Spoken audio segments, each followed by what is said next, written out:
خيانة نادي الزمالك. السلام عليكم ورحمة الله وبركاته، أهلا بحضراتكم في فيديو جديد هنتكلم فيه عن مشكلة وصدمة ومصيبة كبيرة جدا بتحوط في الوقت الحالي نادي الزمالك، وهي سحب أرض أكتوبر الحلم.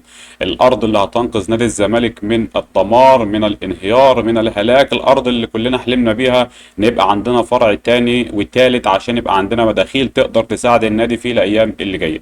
هنتكلم مين المسؤول، مين الراجل الخاين اللي في نادي الزمالك، مين الشخص المسؤول عن سحب ارض اكتوبر. هنتكلم عن كل حاجه بالتفصيل، وهقول لك كمان الارض انسحبت ولا هترجع تاني لنادي الزمالك. هنتكلم في كل التفاصيل دي، ولكن في حاجه مهمه جدا حضرتك لازم تعرفها. مفيش احقر مفيش احقر من اي شخص فرحان في سحب الارض دي من نادي الزمالك، سواء هو تبع مرتضى او تبع حسين او تبع بتنجان او تبع اي حد. في مواقف ما ينفعش فيها تكون تبع اي حد، ممكن تكون تبع اي حد وتبقى تبع لمجلس سابق، تبع للجنه، تبع لاي حاجه. ولكن في مواقف هي مستقبل النادي. مستقبل النادي اللي احنا كلنا بنتخانق عليه وكلكم بتتخانقوا عليه ده ممكن ما يكونش موجود اصلا، فانت هتتخانق على ايه؟ ففي مواقف لازم العدو والصديق كل الناس تقف. انا بقول لك يعني انت دلوقتي مبسوط، في ناس مبسوطه ان ارض اتسحبت عشان دوت في عهد مجلس طبعا الحالي. مش دفاعا عن مجلس اداره نادي الزمالك، عمري ما دافعت عن المجلس الحالي. انا اكتر واحد هاجمت واتشتمت عشان المجلس الحالي، لان طول عمري بهاجم الناس ديت ان هم ما ينفعوش يديروا كشك. كل الناس عارفه، وكل اخواتي اللي على القناه ديت اللي هم ناس محترمه جدا، يعني كلهم عارفين ان احنا هنا عمرنا ما اتكلمنا غير في صالح نادي الزمالك. طب ايه قصه ارض نادي الزمالك؟ للاسف الشديد الاهلي عنده فرع واثنين وثلاثه واربعه، الاهلي عنده فرع واثنين وثلاثه واربعه وعادي. انما الزمالك يوم ما فكر يعمل فرع واحد الدنيا اتقلبت وقعدت وسحبوا الارض دي اكتر من مره. وكان عندنا ارض تانية قديمه اصلا مكان مول مصر تقريبا في احسن حته في ارض اكتوبر، انسحبت قبل كده وادونا الارض دي مكانها. فالزمالك لما كان الاسكان هدد نادي الزمالك بسحب الارض، فالزمالك خد قرار او يعني وصل او صدر قرار من رئيس الجمهوريه طبعا ان نادي الزمالك يبقى معاه مهله لمده سنتين ان هو يبني الارض، والمهله ديت لسه ممتده حتى 2026. فوجئنا ان وزاره الاسكان وصلت نادي الزمالك وبتطالب الناس ان هم شغالين في الارض حاليا ان هم يخرجوا، وان الارض انسحبت من نادي الزمالك. طب ليه القصه دي كلها؟ لان احنا عندنا شويه خونه، في شويه خونه. نادي الزمالك لازم ينضف. انت كزملكاوي لازم ما تدافعش عن اي حد، دافع عن مصلحه النادي. انت كنادي الزمالك بتسال طول عمرك ليه الاهلي ما بيحصلش فيه كده، لان انت عارف ليه الاهلي ما بيحصلش فيه كده، لان جمهور الاهلي ما بيسمحش. باشا، اي عضو مجلس اداره مش مظبوط لازم يتسلم للجماهير. كفايه طبطبه وكفايه دلع. واصل اي حد منتمي لاي شخص وبياخد منه تذكره ولا بياخد منه معلومات عشان يطلع يبقى عنده الحصريات، ده للاسف شخص خاين لنادي الزمالك. النهارده نادي الزمالك بيتعرض لخيانه كبيره جدا، ان هو يتم سحب منه الارض اللي هي اصلا المستقبل النادي ان هو يبني عليها مشروعات استثماريه. وبالفعل دخل 500 مليون جنيه من الارض دي، ولسه هيخش فلوس تانيه هتساعد النادي الزمالك في الايام اللي جايه. واضح جدا الناس مش عاوزه نادي الزمالك يرجع. في ناس مش عاوزه نادي الزمالك يرجع. مجرد رجوع نادي الزمالك بيخوف ناس كتيره جدا، وكلكم شفتوا الحملات القذره اللي حصلت على صفقات الزمالك بمجرد التعادل في الماتش اللي فات. رغم ان انا زعلان من ساعتها وما طلعتش في اي فيديوهات اتكلم عن اي حاجه، لان انا زعلان من الاداء ومن المدير الفني، فما كانش ليا نفسي اتكلم في اي حاجه في الكوره. ولكن النهارده فوجئنا بخبر كاني كالعاده مصايب نادي الزمالك تاتيك المصايب من حيث لا تحتسب، سبحان الله. انما اتمنى يعني كدوله، نادي الزمالك ده نادي مملوك للدوله المصريه وليس مملوك لاي شخص، ومش بتاع ابو اي شخص. نادي الزمالك مملوك للدوله المصريه وجماهير نادي الزمالك. فنادي الزمالك هو مش حاجه تلعبوا بيها، تلعبوا بمشاعر الجماهير. نادي الزمالك يستحق ان الدوله تقف جنبه وتعامله زي ما بتعامل الاهلي. ما ينفعش ان كل مره نطلع الزمالك مسرح، ما ينفعش كل مره نطلع الزمالك مسرح. ما ينفعش في نادي تاني ممكن نطلعه مسرح عنده يتحمل. نادي الزمالك في الوقت الحالي ما يتحملش ان هو يطلع مسرح عشان خاطر ناس تانية او عشان خاطر اي حاجه. كفايه تلعبوا بمشاعر جماهير نادي الزمالك. نادي الزمالك نادي كبير جدا يستحق الاحترام، يستحق ان هو يكون عنده فرع واثنين وثلاثه. او اضعف الايمان يا سيدي انت مش عارف تصرف عليا، خصخصني النهارده الاسماعيلي. راجل رئيس النادي بيقول لك احنا بنبيع الكنزات بتاعه البيبسي الفاضيه عشان نجيب فلوس للنادي. فده اسمه ايه؟ ده اسمه ايه؟ انت مش قادر تصرف على النادي، اعمل زي الدول الاوروبيه، سيب الانديه تستثمر، دخل مستثمرين يمسكوا الانديه الجماهيريه. كفايه تعمل انديه شركات. الدوري بقى عباره عن انديه شركات محدش بيفرح بيها. النهارده جمهور الاسماعيلي لو عنده شركه زي اي شركه او اي فريق من اللي في الدوري زي البنك الاهلي او سيراميكا، انا بقول لك هينافس بقوه على الدوري لانه عنده جماهير. انما انت النهارده عملت 500 فرق شركات وكل القصه دي. مش عاوزين نروح لقصص فرعيه. نادي الزمالك بيتعرض للخيانه من داخل نادي الزمالك. مين المسؤول؟ رغم ان مرتضى كل الناس بتقول ان مرتضى هو اللي بعت شكوى، مرتضى هو اللي بعت خطاب، مرتضى بقاله سنتين بيشتكي نادي الزمالك، مفيش حاجه حصلت. مرتضى مش هو السبب، السبب الخيانه من داخل نادي الزمالك من احد اعضاء مجلس اداره نادي الزمالك. ومش هقول بالاسماء، كلكم عارفين من هو العضو اللي كان مسؤول عن ملف الكوره، اللي بعت مذكرتين ان هو مش راضي عن ملف اداره الكوره وزعلان من اداره جون ادوارد، كلكم عارفينه. عضو مجلس اداره، مش هنقول اسماء عشان انا مش عاوز اي وش، مش عاوز اي خناقات، ولكن جمهور الزمالك جمهور ذكي فاهم يعني. عضو مجلس اداره كان مسؤول عن ملف الكوره، مش عاجبه ملف الكوره اللي بيدار في نادي الزمالك في الوقت الحالي، لان هو زي ما قلنا قبل كده السبوبه راحت. هم ليه بيتخانقوا على الكرسي؟ هم ليه بيتخانقوا وبيشتكوا بعض وبيشتموا بعض وبيعملوا كل عشان ايه؟ عشان السمسره، عشان العمولات في الصفقات، عشان السمسره في الصفقات، عشان الوكلاء اللي بيجيبوهم يقسموا معاهم بالنص. انت فاكر ان هم بيجوا الزمالك حبا فيه؟ محدش بيجي الزمالك حبا فيه زي ما انت متخيل. انت الزمالكاوي، انت الجمهور اللي بيحب الزمالك، جمهور الزمالك بس اللي بيحب الزمالك، جمهور الزمالك بس اللي بيحب الزمالك. سيبك من اي حد على السوشيال ميديا، جمهور الزمالك بس هو اللي بيحب الزمالك، الباقي كله منتفع. اعلاميين منتفعين، صحفيين منتفعين، قناه الزمالك كل الاعلاميين اللي فيها منتفعين بياخدوا رواتب خياليه.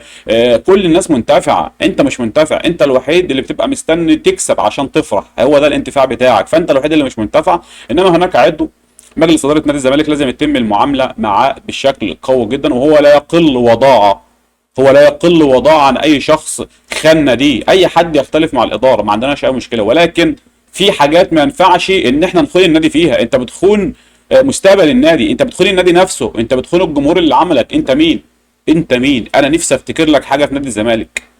انت مين بجد والله؟ الشخص ده شخص للاسف سيء الذكر، سيء السمعه. مرتضى قال في ما في الخمر قبل كده، ولكن كل الناس بتاكد ان مرتضى منصور مش هو السبب في اللي حصل في ارض اكتوبر، وان هو يتم سحب الارض من جانب وزاره الاسكان، وان يتم وقف العمل فيها في الوقت الحالي. طب ايه الجديد؟ ايه اللي ممكن يحصل؟ الارض هتنسحب ولا مش هتنسحب؟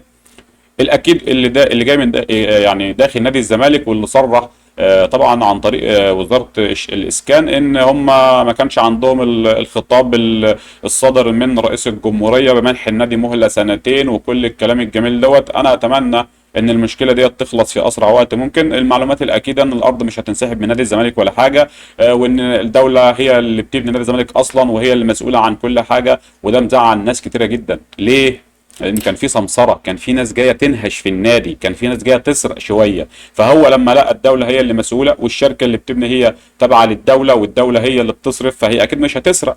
ماشي. انما في بعض الناس هم اللي كانوا عاوزين يصرفوا وعاوزين يبنوا النادي، في بعض الناس التانيه اللي فرحانين النهارده بسحب الارض من نادي الزمالك هم اللي يعني لا يقل وضاعة عن الشخص الخاين. مفيش واحد عاقل زملكاوي بيقول لك انا بحب الزمالك هيفرح في سحب ارض اكتوبر، حتى لو مختلف مع مرتضى، حتى لو مختلف مع حسين. ليه؟ لان الارض دي كلها هي ملك للنادي، وهي مستقبل النادي اللي احنا كلنا بننتمي ليه. احنا كلنا بننتمي للنادي ده.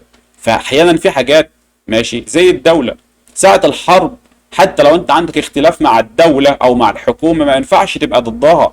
ساعه الحرب وساعه التهديد الخارجي كل الناس المختلفه بكل الطوائف مع الدوله المفروض ان هي بتنتمي وبتقف مع الدوله، حتى لو عندي خلافات، حتى لو عندي خلافات. انما انا النهارده بقول لك عضو مجلس اداره في المجلس اللي موجود الحالي، تمام، كان لازم يتم طرده من زمان يا جماعه، اقسم بالله كان لازم يتم طرده من زمان، لسه قاعد حتى الان. مش هو السبب في اللي احنا وصلنا له. والدوله لازم تبقى يعني واقفه، وهي شايفه الزمالكاويه بيدمروا ناديهم. ما ينفعش نادي الزمالك نادي ملك للدوله يا باشا. الناس ديت مين دول عشان تاخد بكلامهم؟ مين ده؟ اصل عضو مجلس اداره، ما يولع عضو مجلس الاداره. انا اصلا مش محتاجه المجلس ده كله. انا قلت والله كان في ناس بتهاجمني، اقسم بالله انا عارف انه فيهم ناس يعني ما يستاهلوش ان هم يكونوا في المكانه دي. انا بقول لك اهو ما يستاهلوش ان هم يكونوا في المكانه دي، ولكن احنا مكملين عشان النادي وساكتين في بعض الاحيان عشان النادي، مش عشان اي حاجه. وبندعم النادي وبندعم الفرقه وبندعم تجربه جون ادوارد عشان النادي. كل الناس الزملكاويه عارفين كل الكلام ده. فاحنا نتمنى ان الدوله تحافظ على نادي الزمالك وعلى ارض نادي الزمالك، لان دي الحلم، لان ديت اللي هي المستقبل الكبير اللي هتصرف على النادي بعد كده. نادي الزمالك ما عندوش حد بتاع زيتون يصرف عليه، نادي الزمالك ما عندوش خلاجه تصرف عليه، ممدوح عباس مش هيعيش لنا طول العمر. نادي الزمالك محتاج يكون عنده مداخيل، يكون عنده مشاريع. فاتمنى ان الارض ترجع تاني، والكلام الاكيد ان هي ان شاء الله هترجع تاني. نتمنى بس من جمهور الزمالك ان هو يكون عارف الاشخاص اللي بتخون نادي الزمالك. وانا بقول لك اللي يعمل كده في نادي الزمالك، واقسم بالله اللي بيعمل كده في نادي الزمالك لو جه يوم وبقى رئيس النادي هيعمل فيه ايه؟ هو اهلاوي اصلا، الراجل ده معروف عنه ان هو اهلاوي، هو حارس مرمى ما لعبش في الزمالك ماتشين بقى، يعني بقى اسمه ايه؟ بقول لك من لعيبه الزمالك القدامى زي تامر عبد الحميد اللي هو الباك اليمين اللي طول النهار يقطع في نادي الزمالك 24 ساعه ومش عاجبه اي حاجه، وبيطلع في القنوات يقطع في نادي الزمالك ويهاجم نادي الزمالك ويعظم في الاهلي، لدرجه ان هو بقى عنده مشاهدات ومتابعات من جمهور الاهلي بشكل كبير جدا، وقناته بتكبر بشكل مرعب لان هو خلاص هم عرفوا السكه. فاي حد هينتقد الزمالك، اي حد هيطلع يدمر في ناديه، حتى لو انا مختلف مع الاداره بطلع اقطع في الاداره، ما بطلعش اقطع في تجربه يون ادوارد. مش معنى ان انا بدعم يون ادوارد ان انا بدعم الاداره، ملهاش علاقه. والراجل اللي طبعا اللي هو زعلان عن يعني ان ملف الكرة بعد عنه للاسف الشديد، هو مريض نفسي يعني، بيقال عنه ان هو يعني بيطلع في كل القنوات كلكم عارفينه تمام. كان بيسرب الصفقات وهو اللي بوظ بعض الصفقات لنادي الزمالك عشان ما تتمش، عشان هي كانت بعيده عنه. هو اللي بوظ مفاوضات اشرف بن شرقي اصلا لما كنا بنفاوضه السنه اللي قبل اللي فاتت، هو اللي بوظ كل الحاجات اللي هو مش منتفع فيها. هو ايه، يا فيها يخفيها، يا فيها يخفيها. دول للاسف ناس لا يؤتمنوا على نادي الزمالك. فخليك عارف انت كزملكاوي، وخلي خلاص انت بوستتك نادي الزمالك. انا بقول لك اهو، عمرك بص ما تدافعش عن حسين ولا تدافع عن مرتضى، خليك دافع عن ناديك، دافع عن نادي الزمالك. افرم اي حد، اي حد يفكر نفسه ان هو فوق النادي افرمه، دوس عليه. والشخص اللي عمل كده لازم يتسلم بعد ما قصه الارض دي والازمه دي تنتهي ان شاء الله على خير والارض تسترد لنادي الزمالك. انا بقول لك الشخص ده لازم يتفرم من جانب جماهير نادي الزمالك. ما ينفعش ان انت الشخص ده يعني الشخص ده اصلا بيمهد من دلوقتي، لو انت ما تعرفش ان هو عاوز يبقى رئيس النادي في الانتخابات اللي جايه. الشخص اللي عمل في نادي الزمالك الازمه وقدم بلاغات وشكاوي عشان الارض تنسحب من نادي الزمالك، وان هو مش راضي عن اداره ملف الكوره وعن اداره ملف اكتوبر لان هو مش منتفع تمام. ده ممكن يوم في الايام يكون رئيس النادي. ده هيعمل ايه؟ ده انت متخيل هيعمل ايه في النادي؟ ده ممكن يقفل النادي، ده ممكن يقفل النادي، لان هو هيجيب الناس بتوعه، هيجيب الناس الفاسدين اللي زي دور النادي. ساعتها هيكون جايبين ناس فسده مسؤولين عن ملف الكوره، ناس فاسده في كل مكان. في ساعتها هيضيع النادي، والنادي هيروح الى الهويه زي ما حصل مع الاسماعيلي. النهارده نادي الاسماعيلي كلكم عارفين مش عارفين يتحركوا في اي حاجه. فنتمنى ان شاء الله في النهايه كل التوفيق للزمالك، وان شاء الله الارض هترجع. اشوفكم على خير ان شاء الله في فيديوهات جايه. سلام.